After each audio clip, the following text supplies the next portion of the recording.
rasa cemas atau panik selama hidupnya.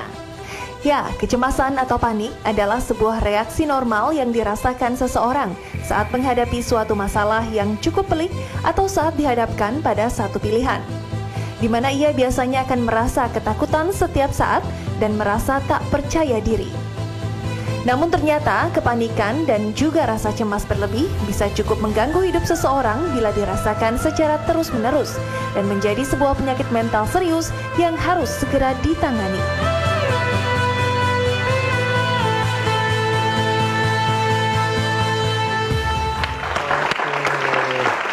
Sudah bersama kita Mbak Elizabeth Santosa. Siang, Mbak. Halo, Dok. Apa kabar? Mbak, tadi kita lihat tayangan tentang cemas. Kayak tadi kan, kalau ujian itu pasti cemas kan? Iya. Atau kayak saya sama Sheila nih, sebelum nge-host pasti ada cemas juga nih.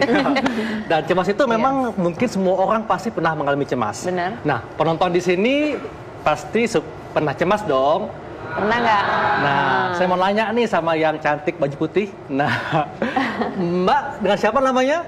Halo Dok, nama saya Hikmah dari Jakarta. Oke. Umur saya Mbak, 24 tahun. Waduh, masih muda ya. Mbak suka cemas gak nih? Ya biasanya kan kalau saya mau berangkat kerja, terus jalanan macet, kita kan harus buru-buru ke kantor tuh, itu jadi cemas. Cemas takut terlambat ya? Iya. Atau mungkin cemas ini kali karena belum bayar cicilan ya? Oke. Oke deh, Mbak. Nah, ini cemas yang masih biasa ya, Dokter Haikal. Nah, Mbak Lizzy, cemas seperti apa sih yang harus masyarakat khawatirkan? Segala sesuatu yang disebut biasa, itu nanti lama-lama kalau kita nggak bisa kontrol, itu jadi bahaya, Dok. Dimulai dari masih kecil suka cemas, apa-apa gitu. Itu biasanya akan menjadi habit dan karakter. Itu Tapi bisa Mbak, masuk jadi gangguan. maaf saya potong, cemas ini sebetulnya hal yang biasa atau gimana? Apa membedakan cemas yang biasa dengan yang cemas yang tidak biasa? Kita biasanya mulai merasa cemas, manusia itu merasa cemas kalau dia ada ketakutan. Ada fear. Jadi respon alarm ya? Yes, itu, alarmnya mereka. Benar sekali Dokter Haikal. Nah, ini biasanya membuat kita ketakutan. Dan itu biasa mengubah juga biokimia kita punya tubuh. Makanya kadang-kadang kalau cemas itu suka sakit perut lah, mau ujian atau kesini keluar keringat dingin ya. Dokter Haikal keluar keringat dingin tadi? Oh iya, sampai ya. Nah, ini lama-lama mengganggu. Karena dalam hidup itu kita tidak ada hal yang ada yang pasti, ada juga yang tidak bisa kita kontrol. Nah, bagaimana seseorang bisa menghadapi rasa cemas ini sangat menentukan kedamaian hati dan juga kesehatan jiwanya, Dok. Nah, mungkin masyarakat perlu tahu nih, Dok, ciri-ciri cemas nih seperti apa? Ini ada salah satu deg-degan atau gelisah. Dua-duanya. Jadi kalau cemas itu biasanya deg-degan, tapi kalau pikirannya itu tidak bisa dicari solusinya, misalnya kita punya masalah, kita ada pikiran, itu cemasnya berhari-hari dan mengganggu juga pola tidur, Dok. Oke, jadi cemas itu merupakan respon alami dari tubuh kita, tapi kalau terjadinya berlangsung lebih lama, nah ini kita mesti waspada. Sangat harus waspada. Oke, dan kalau cemas ini penyebabnya jelas, Mbak, atau gimana? Nah, itu dia. Nah, cemas itu tuh penyebabnya bisa dibilang jelas dalam arti kata ada triggernya, tapi benar atau tidaknya ketakutan itu kan kita nggak pernah tahu. Biasanya kalau dari pengalaman saya dengan pasien saya adalah kecemasan itu biasanya ketakutan yang berlebihan. Oke, nah kalau ini Mbak, pengalaman masa lalu yang traumatis itu bisa memicu cemas? Bisa memicu cemas, Dok. Artinya segala hal yang ketakutan di masa depan atau masa lalu bisa memicu cemas. Nah, bahaya kan kita ya jadinya. Nah, kecenderungan untuk cemas ini sebenarnya diwariskan atau genetik atau gimana, Mbak? Both side. Ada yang dikatakan genetik, ada yang dikarenakan pola asuh, parenting, ya kan? Mamanya cemas, terus anaknya juga ikut cemas gitu, Dok. Mbak, pola asuh seperti apa nih yang bisa membuat seorang anak nantinya akan lebih mudah cemas? Biasanya orang tua yang sering cemas, overprotective, itu biasanya juga memicu.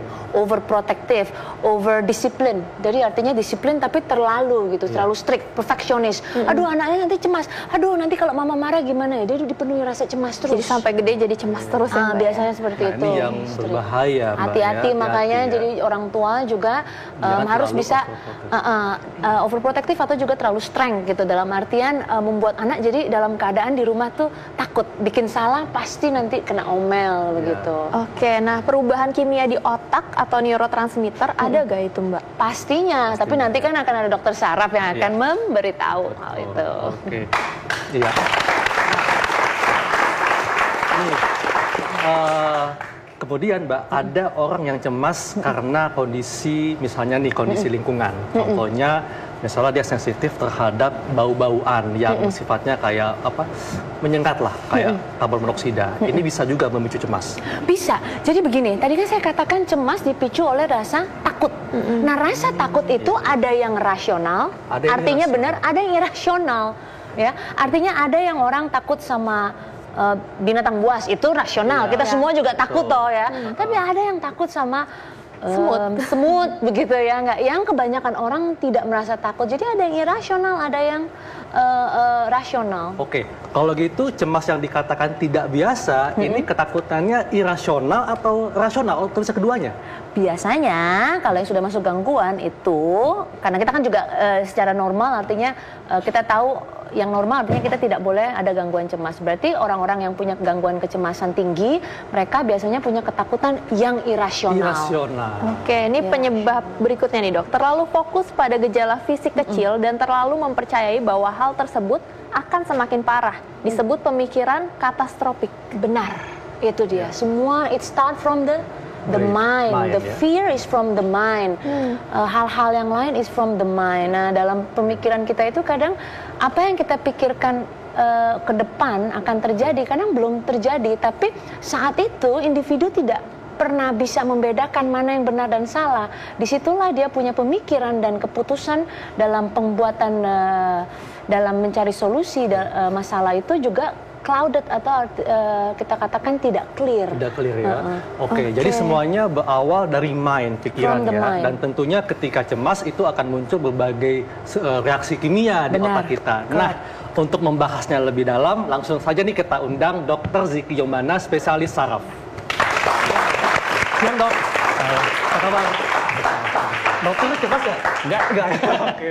Nah, dok, ini kan ketika kita cemas ya, ini pasti ada sesuatu yang terjadi di otak kita. Betul. Nah, ini apa dok yang terjadi di otak kita ketika sedang cemas? Jadi saya akan coba kenalkan dulu ya, ini anatomi otak kita. Jadi kalau kita bicara tentang cemas, itu adalah respon ya, respon emosional. Nah, kalau kita bicara emosional, emosi itu organnya mana sih ya? Jadi ini yang namanya otak kita, ada suatu tempat kecil di otak, tempatnya kecil hanya seperti ini ya, ini depannya kanan kiri. Ini yang disebut amigdala. Lokasinya itu adalah kurang lebih ada di sebelah sini bagian dalam. Nah, ini dia yang sistem ini namanya daerah sistem limbik, ini yang berkaitan dengan emosi. Baik rasa takut tadi yang disebutkan, kemudian rasa apa ya, ada rasa tertekan, pokoknya apapun yang terkait emosi pasti terkaitannya adalah di anatomi ini. Oke, boleh kita lanjut ininya apa? Videonya. Jadi ketika kita cemas itu akan terjadi reaksi di tempat ini, dok. Ya, ini dia. Kita lihat. Ini fungsi dari amigdala, si organ yang bisa terkait dengan kecemasan dan emosi tadi ya.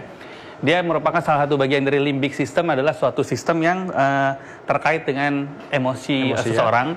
Kemudian dia untuk mengatur ketakutan, untuk mengatur emotional memory. Jadi misalnya seperti tadi disebutkan masalah pengalaman traumatis. Nah, ini terkait dari segi sini. Nah, tadi juga disebutkan kan ada masalah tentang keterkaitan neurotransmitter atau zat kimia di otak.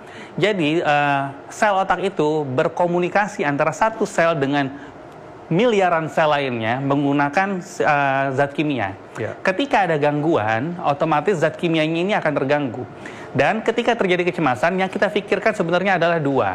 Yang pertama adalah apakah ada kelainan organik atau secara anatominya memang terjadi masalah pada organ tersebut, atau yang kedua kelainan organiknya mungkin tidak ada, tidak terbukti, tapi lebih cenderung ke arah kelainan psikologis. Nah, itu seperti itu. Jadi dok, kalau misalnya penyebabnya karena gangguan anatomi pada otak, itu bisa mencetuskan cemas seperti itu? Bisa. Jadi ini kita lihat lagi amigdala nih ya, ini tempat cemas tadi. Jadi ini sebenarnya semacam stress meter. Ya, dia kalau dia agak sepanang gitu terus ya naik, ini akan mengikut kecemasan. Tapi dia bisa rileks lagi. Nah, ini yang mengatur banyak multifaktor sehingga orang itu bisa cemas atau tidak. Yang namanya kita bisa cemas biasanya karena ada pencetus atau tadi disebut trigger ya.